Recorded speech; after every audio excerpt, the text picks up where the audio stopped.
Eu já fiz alguns vídeos aqui para o canal apresentando alguns lugares que você pode conhecer aqui no Brasil, dependendo da época do ano que você vier. E o vídeo de hoje é sobre tudo que tem no Brasil. As top 15 coisas que você precisa fazer quando vier ao Brasil. Não tudo de uma vez, claro.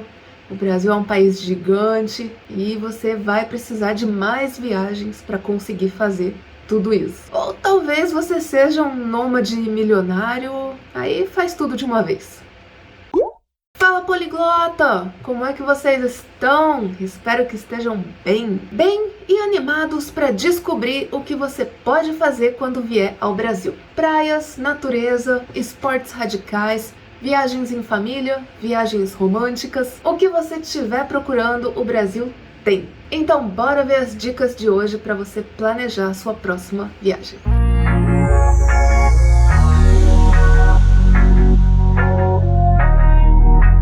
Já começo com uma das últimas viagens que eu fiz e me encantei aqui no Brasil, que foi conhecer a Serra Gaúcha. Serra Gaúcha é a serra da região de Gramado e Canela, lá no sul do país. Mas tem serra pelo país inteiro, então eu vou recomendar também Campos do Jordão, que fica no estado de São Paulo. E essas são as chamadas cidades serranas, e elas são muito procuradas no inverno, que acontece de junho a agosto aqui no Brasil. No hemisfério sul todo, na verdade, mas é claro que dá para visitar esses lugares o ano inteiro. Em Gramado e Canela, a gente tem inúmeros restaurantes especializados em culinária italiana e alemã, tem vinhos e chocolate. Os chocolates de Campos do Jordão também têm sua fama, e lá também tem a Baden-Baden, que é uma cervejaria que produz cervejas que muita gente gosta muito. Ainda nas vibes de cidade do interior, eu super recomendo cidades históricas tipo Ouro Preto, no interior do estado de Minas Gerais. Ouro Preto é nada mais, nada menos que a cidade histórica mais famosa do Brasil. Lá foi palco dos acontecimentos do ciclo do ouro, e a extração desse metal financiou as construções maravilhosas que tem até hoje na cidade de Ouro Preto, tipo a matriz Nossa Senhora do Pilar, toda embelezada em ouro, e o Museu da Inconfidência Mineira. Mas se você quer conhecer as belezas da natureza brasileira, você precisa conhecer a Floresta Amazônica. Lá é uma experiência diferente de tudo que você já viu e já viveu. Lá tem trilhas em florestas onde você pode conhecer plantas raras, espécies diferentes de animais. À noite dá para ver jacaré. Também tem trilha aquática para você ver o pôr do sol. Além de comida, né? Porque a gente nasceu foi para comer, então aproveita que lá temos pratos bem diferentões. E claro, não pode não visitar o encontro dos rios Negros e Solimões, que é onde nasce o rio Amazonas. Mas se você quer descobrir as belezas dos parques nacionais, aí é com os Lençóis Maranhenses e as Cataratas do Iguaçu. O Parque Nacional dos Lençóis Maranhenses é um verdadeiro paraíso, perfeito para visitar em qualquer época do ano. E no Paraná, a gente tem o Parque Nacional do Iguaçu, que tem 275 quedas d'água. Tem também passarelas, onde você pode ver as cachoeiras de frente ou de cima. É um espetáculo! E lá também pode visitar em qualquer época do ano, mas eu recomendo que seja na época de cheia. As cataratas do Iguaçu são lindas nas fotos, mas ao vivo, meu irmão, não. Aqui no Brasil você também pode fazer ecoturismo, e isso tem em Bonito ou Brotas. Bonito fica no estado do Mato Grosso do Sul, e lá é um dos melhores lugares para praticar arvorismo, flutuação e mergulho. A gente consegue nadar com os peixes e ver toda a vegetação aquática lá embaixo, porque os rios lá são de águas cristalinas. É maravilhoso. A gente tem os rios Sucuri, Prata Bonito e Formoso. E quem não sabe nadar e quer participar também dessas aventuras, tem toda uma estrutura de segurança, obviamente, Mas se você quer relaxar, Bonito também tem os balneários. E Brotas, no estado de São Paulo, é conhecido como a capital nacional da aventura. Lá o rafting é a grande estrela. Você pode descer os rios em corredeiras mais leves ou em quedas mais fortes, depende do seu espírito de aventura. Outra maneira de relaxar na natureza são os hotéis fazenda, que a gente encontra no interior dos estados de São Paulo e Minas Gerais, por exemplo. Ar puro das montanhas, piscinas aquecidas, passeio de cavalo ou charrete, para quem gosta. E a gente nasceu para comer, né? Então eu não posso deixar de falar que hospedagem em hotel fazenda inclui café da manhã, almoço e janta.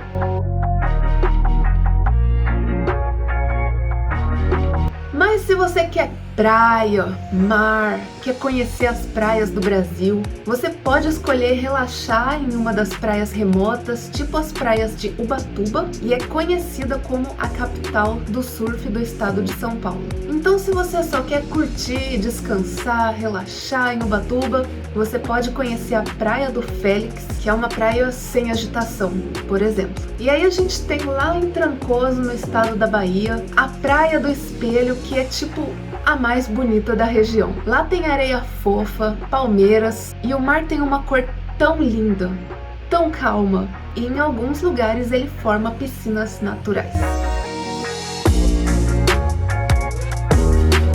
Mas você também pode curtir praias mais urbanas, com muita gente, tipo a praia de Copacabana, no Rio de Janeiro, ou a Praia do Futuro, no Ceará. Copacabana tem paisagens incríveis e é onde acontece uma das maiores festas de Réveillon do mundo, com muita explosão, mas isso não é só em Copacabana.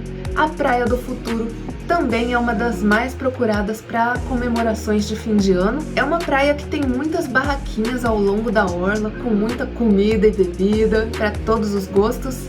E na maré baixa também forma piscinas naturais. Agora, se você quiser fazer uma viagem romântica, a gente tem Paraty, Gramado, Canela e Poços de Caldas, que são lugares perfeitos para isso. E a gente tem a charmosa cidade de Paraty, que é conhecida como a Veneza brasileira. Em Paraty tem festivais de música, festival de gastronomia, de literatura e também tem praias, cachoeiras, ilhas e Poços de Caldas, no estado de Minas Gerais. Tem águas termais para relaxar e repor as energias e um banho de imersão.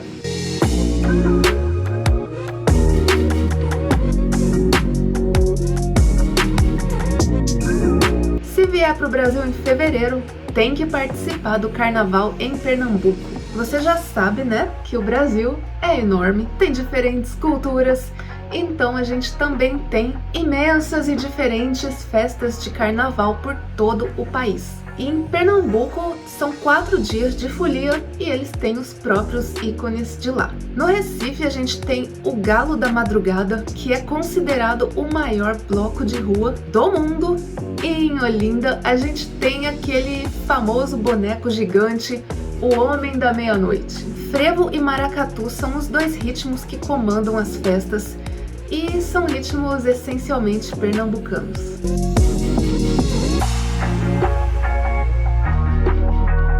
Voltando para a região sul, a gente tem outra serra, que é a Serra do Rio do Rastro, em Santa Catarina. Viajar de carro ou de moto pela estrada da Serra do Rio do Rastro é uma das atividades mais procuradas pelos brasileiros e pelos gringos, e você também precisa conhecer. Essa estrada é uma das mais bonitas do Brasil, ela é cercada por Mata Atlântica e ela pode chegar a 1.421 metros de altitude. Dá pra ver nas fotos as subidas bem íngremes e as curvas bem fechadas, para dar um ar de aventura, de medo. Mas também tem vários quiosques ao longo dessa estrada que você pode parar para relaxar e apreciar a paisagem.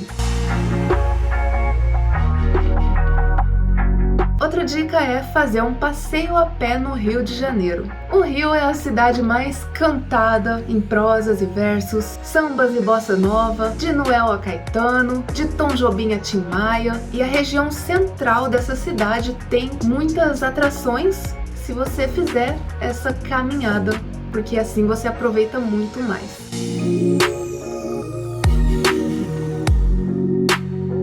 Você também pode fazer um passeio a pé pela cidade de São Paulo, ou seja, conhecer a maior cidade do país sem gastar tanto. A gente tem aquele ditado de tudo um pouco, mas em São Paulo é diferente. Lá a gente encontra de tudo muito. A cidade tem muitos museus, parques, shoppings, restaurantes, e o melhor é que a gente consegue conhecer muitas dessas atrações só andando a pé.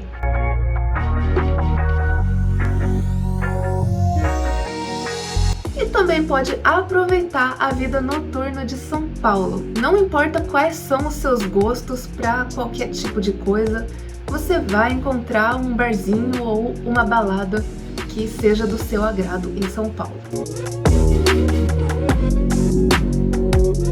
E a 15ª dica, que é a mais estranha, mas eu vou explicar por quê, é conhecer cidades não turísticas. E sim, isso é legal também, porque viajar por uma cidade que não é turística é uma viagem mais real e você interage com o brasileiro de verdade e não com o brasileiro que tá lá para receber os gringos. Geralmente as cidades não turísticas são mais acessíveis, elas têm uma menor demanda por viagens, então os voos para lá geralmente são mais baratos, e essas cidades não turísticas geralmente são cidades menores que têm um custo de vida mais baixo. E lá você também não tem concorrência, você não precisa lutar contra multidões ou ficar horas nas filas. Isso te dá muito mais tempo para conseguir conhecer a cidade, conhecer as atrações da cidade, e você acaba conhecendo muito melhor a cidade no geral. E é isso, galerinha! Espero que tenham gostado do vídeo e das dicas. Se gostou, dá um like aqui pra gente e não esqueça de seguir a gente lá no Instagram. E até o próximo vídeo. Tchau!